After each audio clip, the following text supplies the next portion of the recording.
కళ్యాణ్ గారి గురించా? పవన్ కళ్యాణ్ గారి గురించి ఈరోజు మనందరం కూడా అంటే ఒక్కొక్క సందర్భంలో తమ్ముడు అడిగాడు కాబట్టి నేను చెప్తానండి. అంటే నేను చాలా హరిహర వీరమల్లు ముందు నేను హరిహర వీరమల్లు అన్నయ్య కన్నా పంచాయతీరాజ్ శాఖ మంత్రిగానే పవన్ కళ్యాణ్ గారికి ఫుల్ మార్కులు పడినాయి. ఈరోజు నేను ఎందుకు చెప్తున్నానంటే ఈరోజు ప్రత్యేకంగా ముగ్గురు నాయకుల గురించి మనం నేర్చుకోవాలి, చూసుకోవాలి. నేను చాలా సందర్భాల్లో అన్నాను, చాలా మంది బయటకు వచ్చి ఏమంటారంటే మేము ఎంత అన్యాయం అయిపోయాము, ఇంత అవమానపడ్డం వల్ల నా మీద కేసు పెట్టాడు, నాకు కేసు పెడతావా పెట్టవా, నన్ను జైలుకి పంపించాడు, నన్ను జైలుకి పంపిస్తావా పంపించవా, ఎందుకు ఇలా ఊరుకుంటున్నారంటే పోలీసుల మీద మా మీద పడతాను. నేను ఒక్కటే సూటిగా అడుగుతున్నా, ఈ రాష్ట్రంలో నాకన్నా రాజు ఇక స్టేజ్ మీద ఉన్న వాళ్ళందరికన్నా మీ అందరికన్నా ఎక్కువగా అవమానాలు పడింది ఎవరండి? ఇంకా ఇంకా కదా చంద్రబాబు నాయుడు గారు, నారా లోకేష్ గారు, పవన్ కళ్యాణ్ గారు. వీళ్ళు ముగ్గురు అవమానాలు పడ్డ దానికన్నా మనం ఎక్కువ పడ్డావా? ఒకసారి ఆలోచించండి. వాళ్ళే ఈ రోజు మనం టైం వచ్చినప్పుడు చేయాలి, కానీ దాని మీదే కాన్సన్ట్రేషన్ కాదు, ఈ రోజు ఇమీడియట్ గా మన అభివృద్ధి మీద కాన్సన్ట్రేట్ చేయాలి అని ఆ ముగ్గురు నాయకులు కూడా ఎక్కడ భేషజాలకి పోకుండా మేము ఇంకో 10-15 సంవత్సరాలు కలిసే పని చేస్తామని ఈ రోజే ప్రతిన పూనుకొని ఆంధ్రప్రదేశ్ రాష్ట్ర అభివృద్ధికి వాళ్ళు త్యాగాలు చేస్తున్నారంటే ఆ ముగ్గురు నాయకులు మనకి ఎప్పుడూ కూడా ఆదర్శప్రాయమే. విడుదలయ్యే Harihara Veeramallu cinema super success అవ్వాలని నేనే కదా ఆంధ్ర రాష్ట్రం అంతా జన సైనికులు, వీర మహిళలు అందరూ కూడా చాలా ఎన్నో సంవత్సరాల నుంచి ఆయన సినిమా కోసం ఎదురు చూస్తూ ఉన్నారు జనం అంతా. ఇది ఒక పండుగ వాతావరణం ఈరోజు చెప్పాలంటే. ఎందుకంటే ఈ సినిమా వచ్చి ఆయన సినిమా వచ్చి దాదాపుగా మరి 5 సంవత్సరాలు దాటిపోయింది. ఇది మళ్ళీ 6వ సంవత్సరంలో మనం సినిమా చూడబోతా ఉన్నాం. డిప్యూటీ సీఎం అయిన తర్వాత ఇది ఒక సందేశాత్మకమైన సినిమా, ఈ ఆంధ్ర రాష్ట్రంలో సందేశాన్ని ఇచ్చే విధంగా, కేవలం కమర్షియల్ గా కాకుండా మీరు కమర్షియల్ గా ఇచ్చిన ఆయనకి ఇచ్చిన ప్రతి రూపాయి పేదవాడు చేర్చేటువంటి ఏకైక సినిమా యాక్టర్ ఎవరైనా ఉంటే అది పవన్ కళ్యాణ్ గారు మాత్రమే. సొంత డబ్బు ఖర్చు పెట్టే సినిమా నాయకుడు ఎవరు లేరు, రాజకీయ నాయకుడు కూడా ఎవరు లేరు. అది ఉన్నది ఏకైక వ్యక్తి పవన్ కళ్యాణ్ గారు. ఈ సినిమా సూపర్ సక్సెస్ అవ్వాలని అవుతుందని నేను కోరుకుంటున్నాను. ఎప్పుడు మాట్లాడుతూనే ఉంటాను. వాళ్ళు అడిగిన దాని ప్రతిపక్షం అనేది లేదు ఆంధ్ర రాష్ట్రంలో. ప్రతిపక్షం ఎప్పుడు ఉంటుందంటే వాళ్ళకి ఇచ్చిన సీట్లకి వాళ్ళు అసెంబ్లీకి వచ్చి మాట్లాడినప్పుడు ప్రతిపక్షం అంటారు వాళ్ళని. వాళ్ళు ఏంటంటే ఈ రాష్ట్రాన్ని విచ్ఛిన్నం చేయడానికి ఉన్నటువంటి పార్టీ కాబట్టి దానికి పెద్దగా ఇక్కడ ఎవరు ప్రజలు పట్టించుకోలేదు. సినిమా డబ్బుల గురించి ఎవరు ఆలోచించలేదు. సినిమా వస్తే చాలు అనే రకంగా ఆంధ్ర రాష్ట్రంలో పవన్ కళ్యాణ్ గారు సినిమాకి హిట్ టు ఫ్లాప్ తో సంబంధం లేదు. ఆయన సినిమా చూడటం అనేది ఇక్కడ ప్రతి జన సైనికుడే కాదు, ప్రతి కామన్ మ్యాన్ కూడా ఆయన సినిమా చూడడం. అందరికీ హాయ్ అండి. హరిహర వీరమల్లు ప్రీమియర్ షో చూడడం జరిగింది. చాలా చాలా బాగుందండి. పవన్ కళ్యాణ్ గారి ఇంట్రడక్షన్ సీన్కే మీరు తెచ్చుకున్న పేపర్లన్నీ అయిపోతాయి.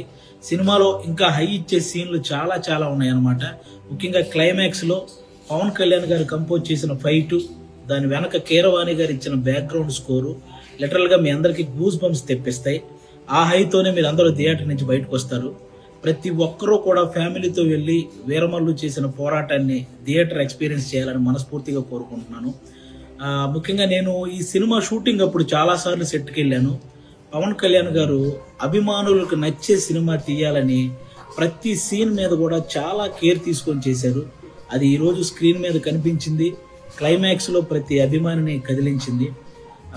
ముఖ్యంగా ఆయన అంటే ఎప్పుడో ఒకసారి అభిమానుల కోసం ఒక హిట్ దేవుడు అని కోరుకుంటే గబ్బర్ సింగ్ వచ్చింది.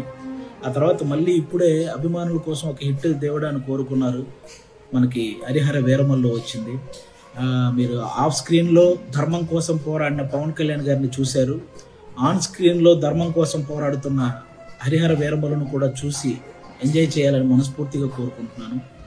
మీరు గమనించే ఉంటారు, ఆయన సినిమా జీవితంలో ఎప్పుడు ఇవ్వనన్ని ప్రెస్ మీట్లు, ఎప్పుడు చేయనన్ని ఇంటర్వ్యూలు, అలాగే 2 ప్రీ రిలీజ్ ఈవెంట్లు, ఇవన్నీ ఓన్లీ సినిమా కోసం నిలబడమే కాదు, ఏఎం రత్నం గారు అనే ఒక మంచి ప్రొడ్యూసర్ కోసం నిలబడ్డమండి.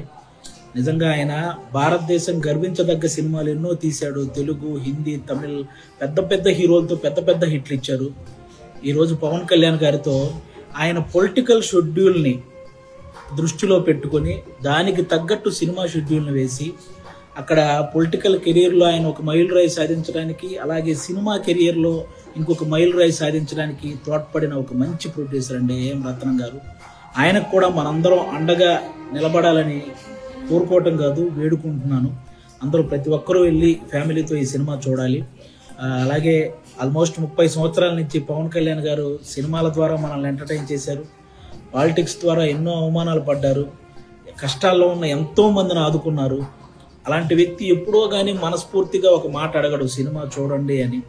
కాబట్టి ఆయన్ని అంటే ఇంకో 3 సినిమాల తర్వాత ఆయన మళ్ళీ కొన్ని సంవత్సరాలు సినిమాలు చేస్తాడో లేదో కూడా తెలియదు. అవుతుందని కూడా భావిస్తా ఉన్నాం. మరి పవన్ కళ్యాణ్ గారు ముఖ్యమంత్రి డిప్యూటీ సీఎం అయిన తర్వాత మొట్టమొదటి సినిమా రిలీజ్ అవుతుంది. ఇది డెఫినెట్గా సక్సెస్ కావాలని చెప్పి ఆ భగవంతుని ప్రార్థిస్తూ ఉన్నాం. మరి ముఖ్యంగా ఫ్యాన్స్ అందరూ కూడా సంబంధించి ఈరోజు ప్రివ్యూ షో ఒకటి కూడా తీసుకోవడం జరిగింది. దానికి సంబంధించి అందరూ కూడా ఫ్యాన్స్ కానీ మన పార్టీ జనసేన వాళ్ళు అందరూ కూడా సినిమాకు 9:30 షోకి వెళ్ళటం జరుగుతుందని కూడా తెలియజేసుకుంటా ఉన్నాం. మరి ఎప్పుడెప్పుడు అని కొన్ని సంవత్సరాలు ఎదురు చూస్తాం. ఇంకో సంతోషం కూడా ఏమంటే ఈరోజు వైసీపీ సోషల్ మీడియా పేటీఎం కూలీలు బైకాట్ హరిహర వీరములు అని చెప్పి హ్యాష్ ట్యాగ్ పెడుతున్నారు. హాస్యాస్పదంగా ఉంది, ఫుల్ కామెడీగా ఉంది. ఎందుకంటే వీళ్ళన్నని నమ్మే పరిస్థితులు జనం లేరు, ఆ విషయం మాకు తెలుసు. వీళ్ళనే బైకాట్ చేశారు. 151 సీట్లు ఉన్న వాళ్ళని 11 సీట్లు తీసుకొచ్చారు. ఏపీ ప్రజలు బైకాట్ చేసి పంపించేశారు.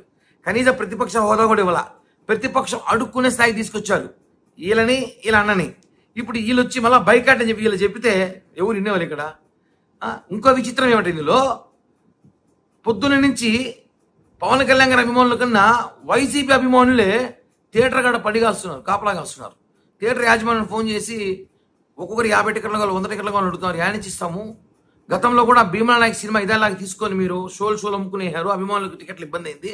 ఇప్పుడు కూడా మీరు మాకన్నా ముందు ఇక్కడ బైకాట్ అని చెప్తారు.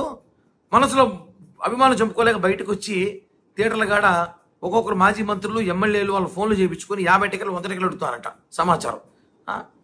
హాస్యాస్పదంగా వల్ల బైకాట్ పేరుకి థియేటర్ కాడ పవన్ కళ్యాణ్ అభిమానుల కన్నా వైసీపీ అభిమానులు పడిగావులు కాస్తున్నారు. ఇది పరిస్థితి. పోనీ రండి చూడండి, మంచి సినిమా, అద్భుతమైన సినిమా చూద్దాం, ఎంజాయ్ చేద్దాం. Don't miss it movie.